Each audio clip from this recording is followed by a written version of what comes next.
إن الحمد لله نحمده ونستعينه ونستغفره ونعوذ بالله من شرور أنفسنا ومن سيئات أعمالنا من يهده الله فلا مضل له ومن يضلل فلا هادي له وأشهد أن لا إله إلا الله وحده لا شريك له وأشهد أن محمدًا عبده ورسوله أما بعد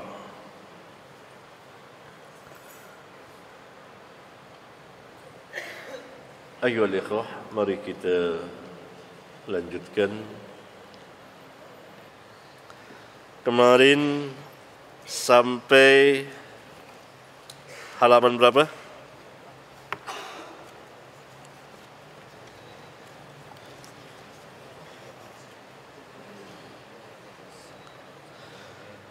Tanbih ala lafzi hadis. Iya.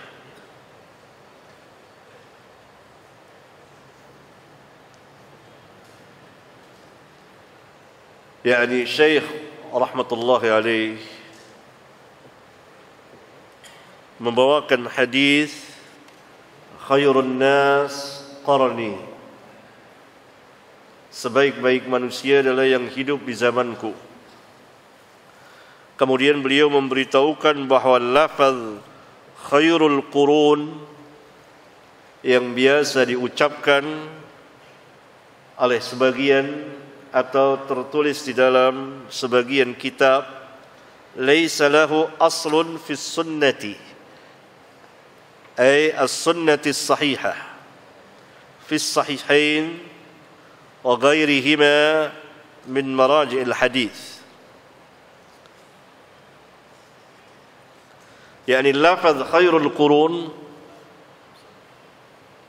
tidak ada asal usulnya di dalam sunnah, yakni sunnah yang sahihah, enggak ada.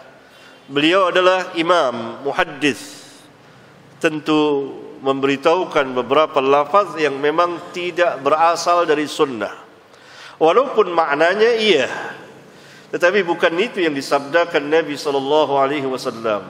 Ma'ruf bahawa khairul qurun itu maknanya khairun nas. Khairul qurun itu maksudnya adalah 3 kurun yang pada zaman dahulu, pada zaman sahabat dan tabi'in dan tabi'ut tabi'in. Tetapi lafaz yang asli dari Nabi sallallahu alaihi wasallam adalah khairun nas qarni thumma alladhina yalunahum thumma alladhina yalunahum. Kemudian ada beberapa lafaz yang lain yang pernah saya kumpulkan dalam sebagian kitab.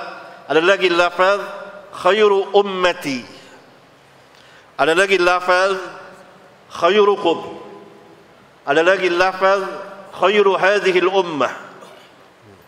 Tetapi lafaz yang mencakup secara keseluruhan khairun nas ini menjelaskan bahawa Nabi SAW mengulang-ulang sabda ini. Sekali waktu beliau bersabda khairun nas, sekali waktu beliau mengatakan khairukum, pada waktu yang lain beliau mengatakan khairu hadhihi al-ummah, pada saat yang lain beliau mengatakan khairu ummati. Kenapa saya katakan beliau berulang kali mengucapkannya dan bukan riwayat bil makna? Karena hadis-hadis tersebut bukan dari satu jalan, tapi min turuq, dari berbagai macam jalan, yakni mutawatir, diriwayatkan oleh jamaah para sahabat. Oleh karena itu bukan riwayat bil makna. Tetapi Nabi SAW mengucapkannya beberapa kali di majelis-majelis beliau. Karena itulah datang lafaznya beragam. Dan itu langsung teks dari hadis. Syekh ingin memberitahukan bahwa lafaz yang beredar di masyarakat khairul qurun itu tidak ada asal usulnya. Yang ada adalah di antaranya khairun nas.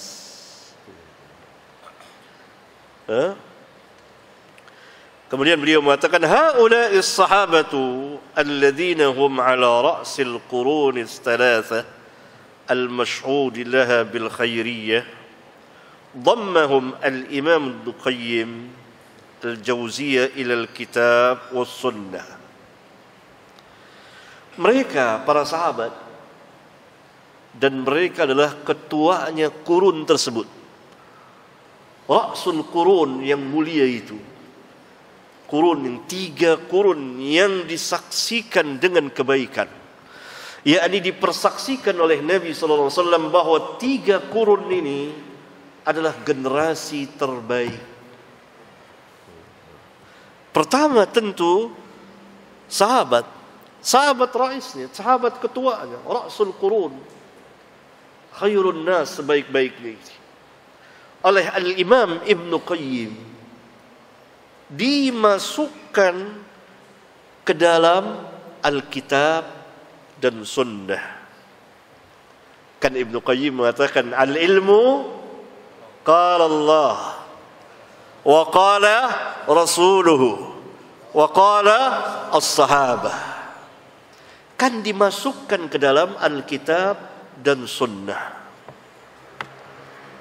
Fahal kana hadha ad-dhamm minhu ra'yan wa ijtihadan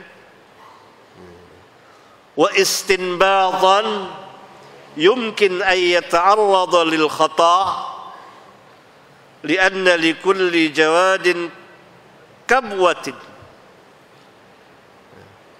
Apakah Ibn Qayyim memasukkan ini, sahabat ini, ke dalam Alkitab dan Sunnah semata-mata karena ra'yunya atau ijtihad beliau atau istinbat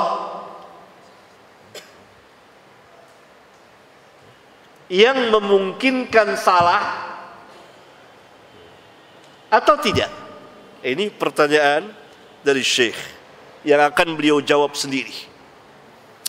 Kan Al-Imam Ibn Al-Qayyim mengatakan al-ilmu qala Allah wa qala rasuluhu wa qala as-sahabah.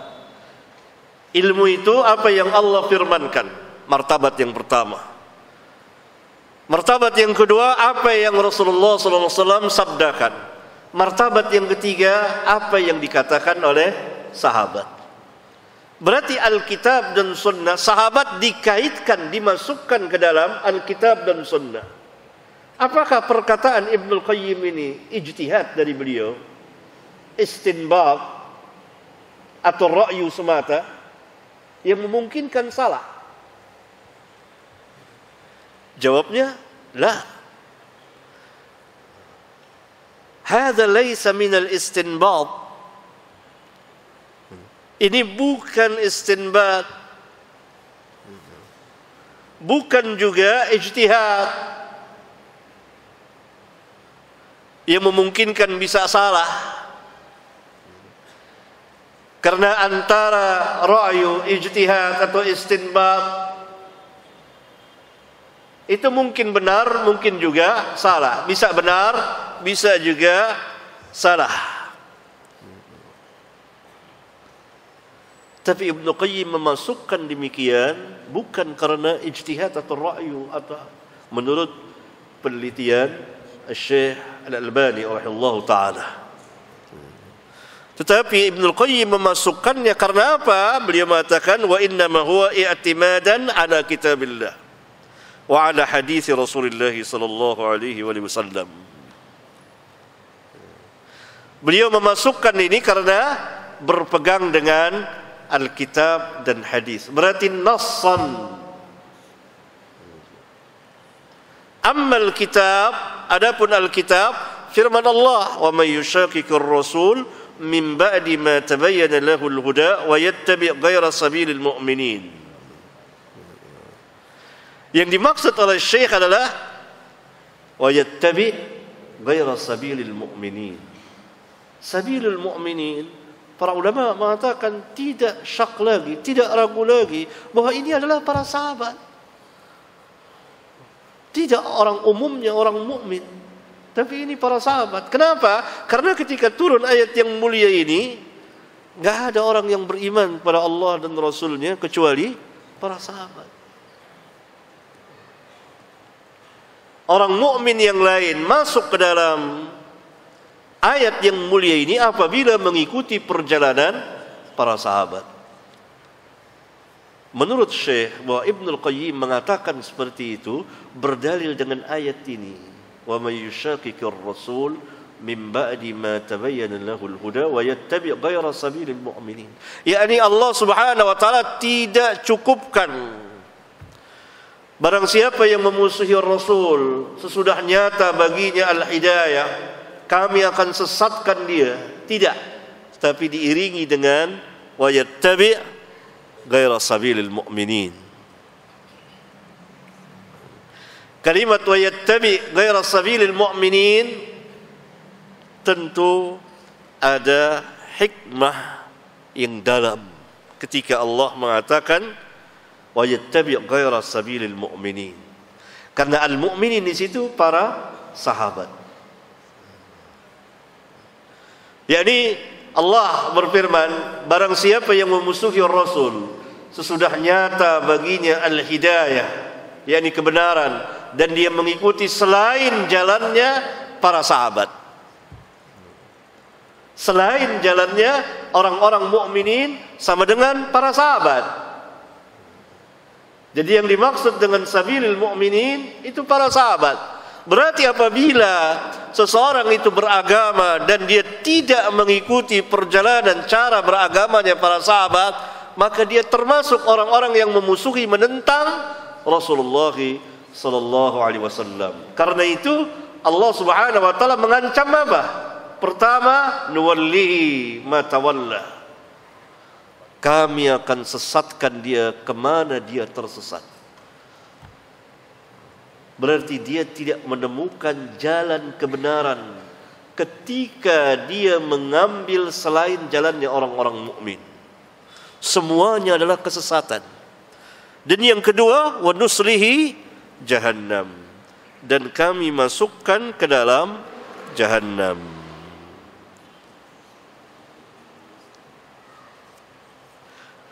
Apabila seseorang itu mengikuti cara beragamanya para sahabat, sabilil mu'minin, maka selamatlah dia. Yang ke-14, al-firqah an-najiyah. Wa bidzalika tanjuna an tanharifu yaminan aw yasaran. Dengan demikian selamatlah, yakni kamu akan selamat dari menyimpang ke kanan dan ke kiri, yakni dari mengikuti firqah-firqah yang sesat. Karena selain firqah para sahabat, seluruhnya adalah firqah-firqah sesat.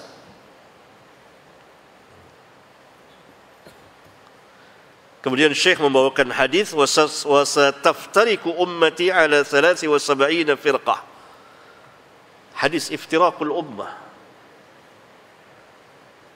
bahwa umat ini akan bercerai-berai menjadi 73. Semuanya nar kecuali satu. Dijawab al-jamaah. Yang dalam hadis yang lain dijelaskan ma'ana alaihi al-yawm wa ashabi. Kemudian Syekh mengatakan al-jamaah hiya sabilul mu'minin. Jamaah inilah yang dimaksud dengan sabilul mu'minin. Fal hadis in lam yakun wahyan mubashiran min Allah ala qalbi nabiyhi sallallahu alaihi wasallam wa illa fahuwa iktibasun minal ayatis sabiqah. Hadis ini, hadis iftirakul ummah, jika dia bukan wahyu langsung dari Allah, jika bukan, melainkan dia Nabi SAW iktibas, mengambil dari ayat yang lalu, wa may yushaqiqir rasul min ba'di ma tabayyana lahul huda, dan sampai wa yattabi' ghaira sabilil mu'minin. Yang hak adalah itu wahyu. Karena Nabi SAW mengatakan utitul kitab wa mithlahu ma'ahu. Yakni Nabi yang mulia SAW menafsirkan langsung ayat wa may yushaqiqir rasul dengan hadis iftirakul ummah. Karena beliau tahu bahwa ayat wa yattabi ghaira sabilil mu'minin itu jelas para sahabat beliau. Dan siapa yang mengikuti selain jalannya para sahabat, maka dia terancam dengan ancaman yang sangat besar dan sangat mengerikan, yaitu Jahannam. Oleh karena itu beliau memberikan penjelasan lebih terang lagi di dalam hadis-hadis iftirakul ummah yang jumlahnya sangat banyak sekali.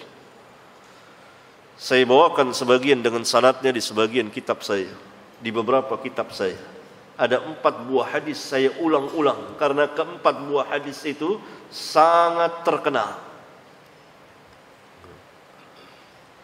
Itu hadis Abu Hurairah, hadis Muawiyah, hadis Auf bin Malik, hadis Abdullah bin Amr bin As. Itu yang kerap dibawakan. Selain di sana, syawahidnya begitu banyak. Dan Syekh juga telah menjelaskan di kitab beliau Silsilah Sahihah nomor 203 dan nomor 1494 dengan uraian dan takhrij hadis yang sangat amat menakjubkan.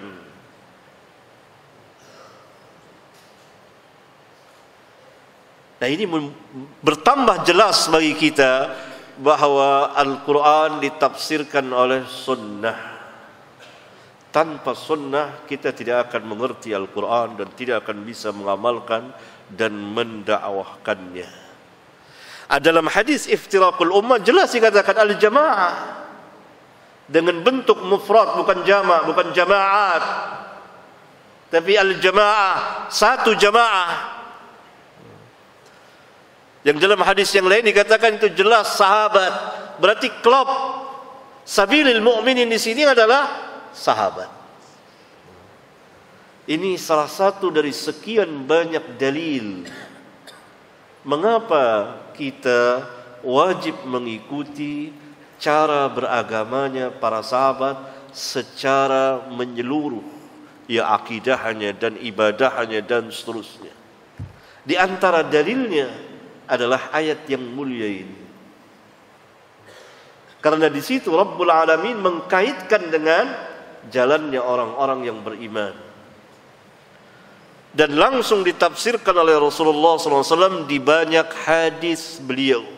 Yaitu hadis yang kita kenal dengan hadis iftirakul ummah. Kemudian Syekh mengatakan, فَإِذَا كَانَ مَنْ يُشَاقِقُ الرَّسُولِ وَيَتَّبِعُ غَيْرَ سَبِيلِ الْمُؤْمِنِينَ قَدْ أُوعِدَ بِالنَّارِ فَالْأَقْسُ بِالْأَقْسِ.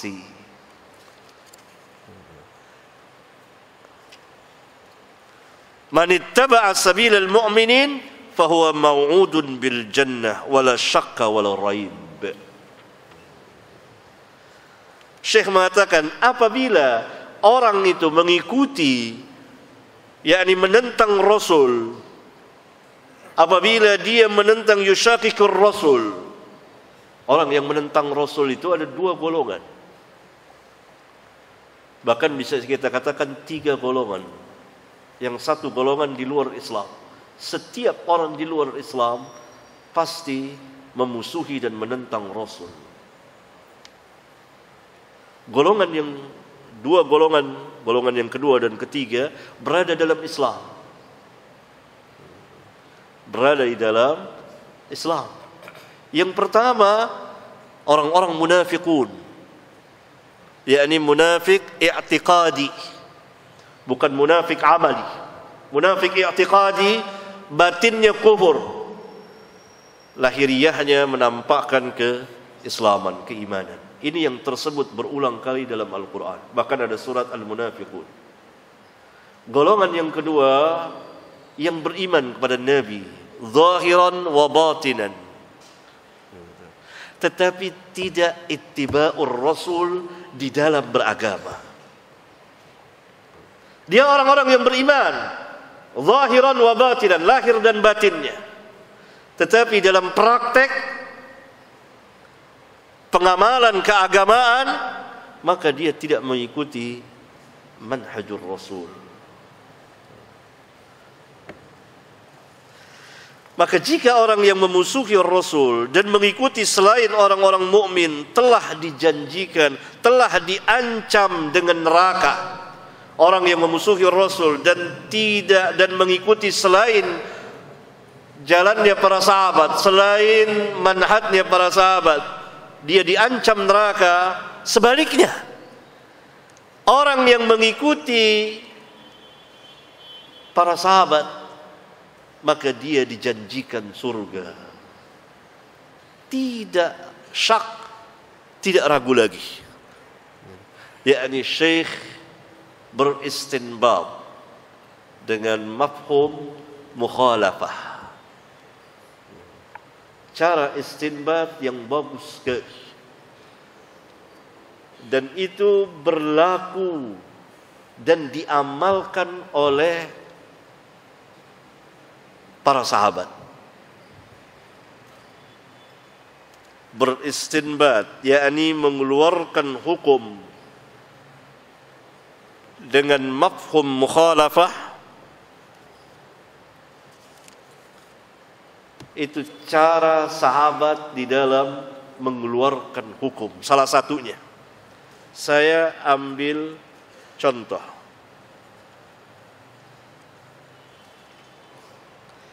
Surat An-Nisa ayat 101.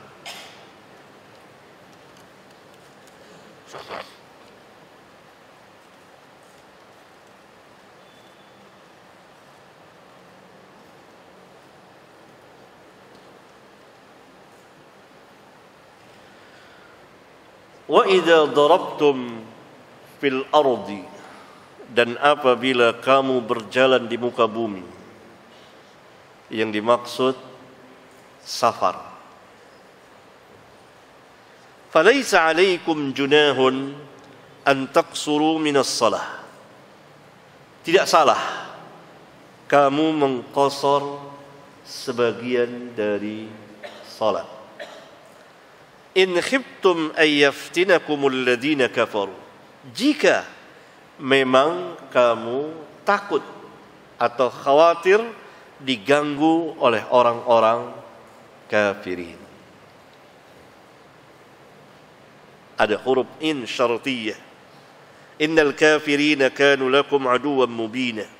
Sesungguhnya orang-orang kafir itu adalah musuh yang nyata bagi kamu. Berarti jika tidak ada gangguan dari orang-orang kafir, maka tidak boleh mengqasar salat. Sahih. Itu yang pernah ditanyakan oleh Umar bin Khattab. Bahwa sekarang kita telah aman, tidak ada peperangan lagi, orang-orang kufar tidak mengganggu kita karena kekuasaan ada di tangan kita. Begitulah. Berarti Umar beristinbat dengan mafhum mukhalafah.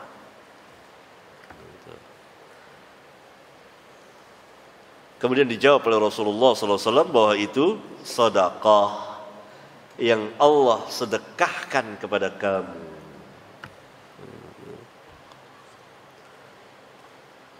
Yakni apabila Nabi yang mulia SAW tidak memberikan penjelasan tentang qasar salat, maka qasar itu terbatas hanya pada masa-masa peperangan.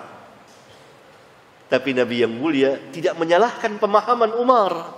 Betul pemahamannya seperti itu. Lihat. Berarti memang Al-Quran dipahami sesuai dengan lugatul Arab, bahasa Arab yang biasa mereka pakai. Tidak boleh dengan yang lainnya, apalagi dengan bahasa asing, nggak boleh. Karena itu para ulama salafun salih dari berbagai macam kekhususan mereka, ada yang ahli bahasa dan lain sebagainya, sangat menentang mereka yang mentakwil ayat-ayat Allah yang berkaitan dengan sifat-sifat Allah. Karena salah satu alasannya tidak sesuai dengan lugatul Arab, bahasa Arab. Lihat, Nabi SAW kan tidak menyalahkan pemahaman Umar. Hanya Nabi SAW memberikan tambahan. Seolah-olah beliau mengatakan benar pemahamanmu, tetapi tetap boleh qasar walaupun tidak ada peperangan, karena itu merupakan sedekah yang Allah sedekahkan kepada kamu. Hadis sahih riwayat Al-Imam Muslim. Sebagian sahabat juga memahami seperti itu. Lalu dia bertanya kepada Umar, seperti pertanyaan Umar kepada Nabi SAW. Itu Ya'la bin Umayyah. Dua orang sahabat, yang satu bertanya langsung kepada Nabi, yang satu bertanya kepada sahabat, yakni kepada Umar. Dan Umar membawakan hadis itu. Saya pun pernah seperti itu. Berarti istinbat Syekh sesuai dengan apa yang dipahami oleh para sahabat. Ketika orang-orang yang memusuhi Rasul tidak ittiba'ur Rasul dan tidak mengikuti perjalanan para sahabat dalam beragama, terancam nar, maka sebaliknya orang-orang yang mengikuti perjalanan para sahabat dijanjikan surga. Dan ini juga syarahan penjelasan dari hadis iftiraqul ummah, yang 72 terancam neraka dan yang satu dijanjikan surga. Yang surga itu al-jamaah, yang surga itu ma'ana alaihi al-yawm wa ashabi. Dari penjelasan singkat ini kita tahu, kalau antum paham. Kalau belum paham, belum tegak hujjah. Kalau antum paham, tegaklah hujjah. Dan alhamdulillah saya telah menyampaikannya. Alangkah besarnya manhaj para sahabat itu. Alangkah agungnya dan alangkah besarnya kewajibannya bahwa kita harus bermanhaj dengan manhaj para sahabat. Tidak bermanhaj dengan firqah, manhajnya firqah sesat. Ada Khawarij, ada Rafidah, ada Mu'tazilah, ada Murji'ah, ada Falasifah, ada Jahmiyah, bahkan Jahmiyah dulu sebelum Mu'tazilah, ada Sufiyah, ada Harakiyah pada zaman sekarang. Harus berpisah dari manhaj mereka dan tidak boleh berkumpul bersama mereka. Nanti akan kita bahas lagi pada Sabtu yang akan datang insyaallah, karena waktunya. Dan bagaimana cara kita mengikuti manhaj salaf terus akan kita bahas. Karena Syekh alimud dunya dan Rabbul Alamin memberikan ilham pada beliau, dan kata-katanya emas dalam menjelaskan manhaj para sahabat ridwanullah alaihim jami'an. Dan beliau rahmatullahi alaih termasuk salah seorang yang paling banyak berbicara tentang manhaj para sahabat selain saudara-saudara beliau yang lain. Oleh kerana al-ulama warathatul anbiya, dan para ulama mewarisi ilmu kenabian. Karena itu yang keluar dari para ulama adalah ilmu kenabian, Alkitab dan Sunnah. Subhanakallahumma wa bihamdika asyhadu an la ilaha illa anta astaghfiruka wa atubu ilaik. Assalamualaikum warahmatullahi wabarakatuh.